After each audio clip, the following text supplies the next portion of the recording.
Masaya ang mag-racing, pero kung hindi ka prepared at properly geared up, maaaring mapahamak ka. So before you head to the racetrack, make sure you gear up properly. At iilan lang dyan ang essential equipment na kinakailangan mo. Pag-usapan natin yan, Prof. Yes, at meron tayo ditong manikin para pakita sa kanila lahat kung ano ba itsura ng proper safety gear. Okay. Now, there's three things that you have to remember. Safety, performance, and comfort. Now, all of that, nandito yan sa suit na yan. Okay. First off is, of course, yung helmet. Now, hindi lang basta kahit anong helmet, okay na.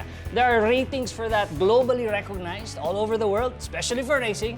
ECE, DOT, tsaka SNEL. Yan lang yung kailangan nyo hanapin na rated. May sticker yan sa likod, kaya marirecognize ninyo kung ito ba ay rated properly. Di ba ang gwapo pag naka-full suit na ganito? This is the highest form of safety equipment for any motorcycle rider. Let's start with the cover. Ito, hindi lang basta-basta kahit anong material to. Hindi to tela.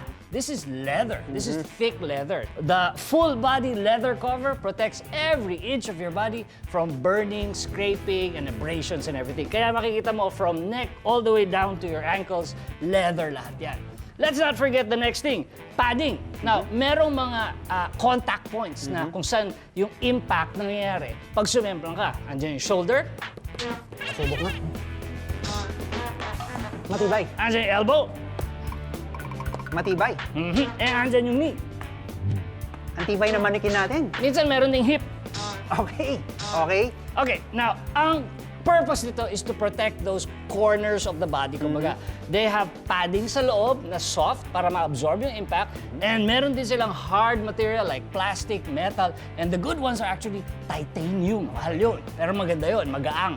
Now, those do the job of absorbing all the impact and spreading it on a wider surface para hindi mo masyado maramdaman. The most you probably get is pasa ng konti. Pero you won't get broken bones or any fractures or anything like that. That's all on the corners. Meron din dito, Mr. Mannequin, could you turn around?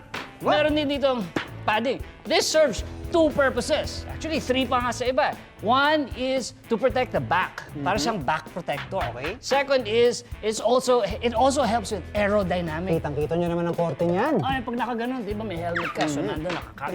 Masunurin tong manikin natin. So yung hangin dadaan dyan.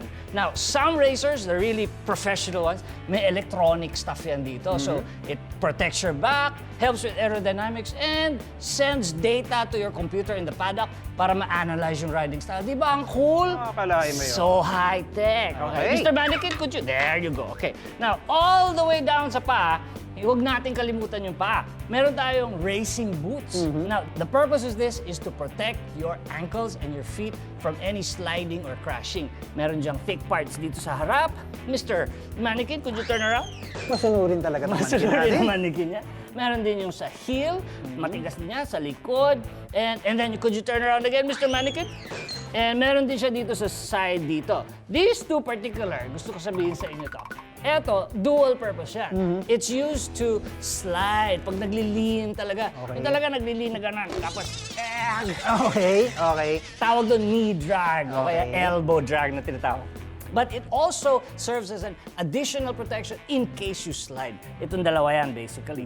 So, overall, ito ang full protection na makuha mo on a full racing suit and a helmet when you wanna go race in the racetrack. Pero siguraduhin mo kung mangangarera ka sa racetrack at hindi Sa kalye, mali yun. Racetrack, not on the street.